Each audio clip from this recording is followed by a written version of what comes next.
really funny because I can see it's nose hair.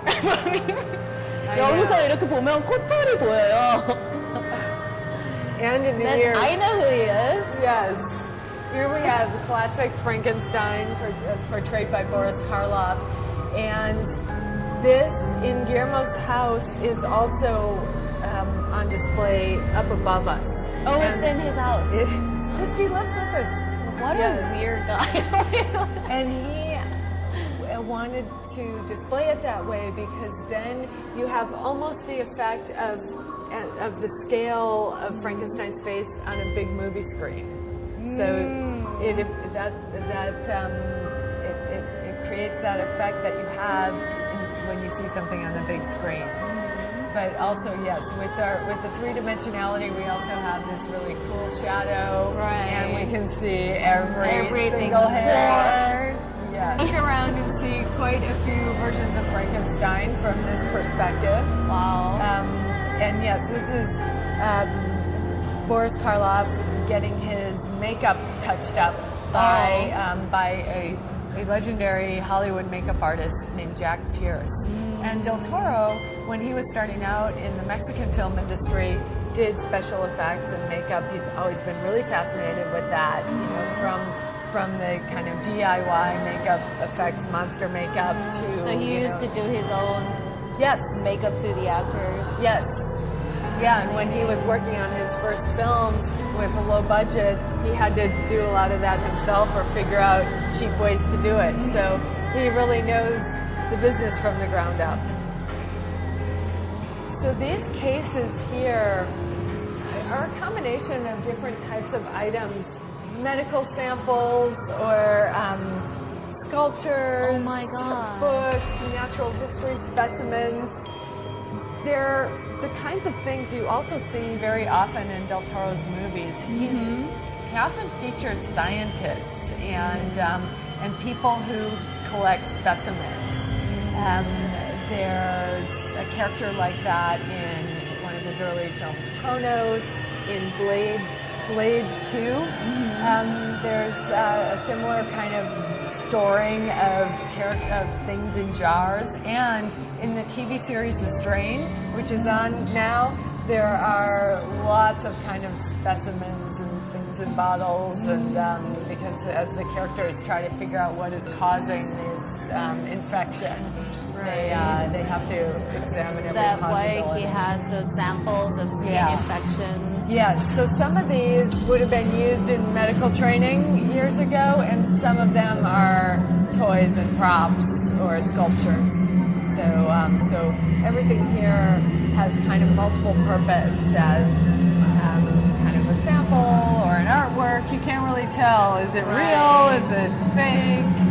Isn't it interesting that back in the days, like for example in the Victorian days, like they would have medical samples, but it was kind of like artistically made. It was so real. Yes. And now it's kind of like colorful and you know. Yes, that's very true. I think that's something that Del Toro is really attracted by. That thing that can be, you know, both a scientific object, but then also has somehow this emotion attached to it. Right. So we're moving further into the realm of monsters, and which he's very, very, very attached. To, and as I was saying before, very involved in the design of his creatures.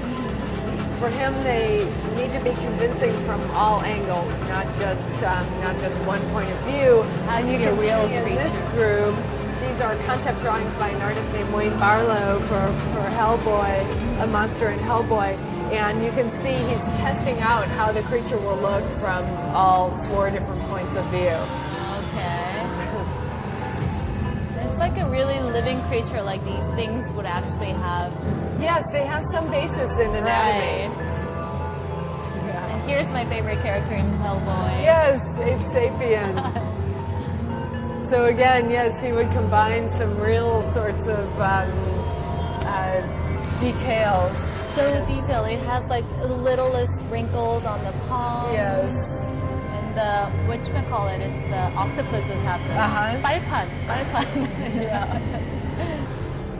So I think one of Del Toro's most memorable monsters is from Pan's Labyrinth. Yes. The Pale Man. And we have a full-size sculpture of that creature kind of saying goodbye at the end of the exhibition. It's so iconic. Yes. And there's something, I mean, in a way, it's a basic human skeleton shape. Why should that be so scary? But something, just that simple detail of taking away the eyes affects us really powerfully. That's kind of a fundamental kind of human perception that we identify with each other's eyes, and that's one of the basic elements of facial recognition. So when that's not there, it's really disturbing to us. And then to make matters even more scary when in the movie when he picks up and he spits out his eyeballs to his palm and to see further back. And it's just something that you never forget once you've seen it. And it's a really, just a really unforgettable creature and set of feelings that generates. Thank you so much for having us. You're very welcome. Today. Guillermo Del Toro, At Home with Monsters, is on view at LACMA through November 27th. For visitor information and tickets, please go to our website, www.lacma.org.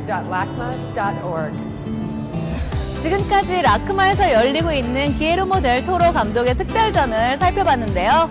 이 라크마에서는 기에르모 델 토로 감독 특별전뿐만 아니라 이 상시 전시회와 그리고 특별전들이 늘 열리고 있으니까요. 정말 언제 나오셔도 알차고 즐거운 시간을 보내실 수 있을 것 같습니다. 지금까지 저는 완소 LA 레나였고요. 저희는 다음 주에 더욱 재미있고 유익한 정보로 찾아뵙겠습니다.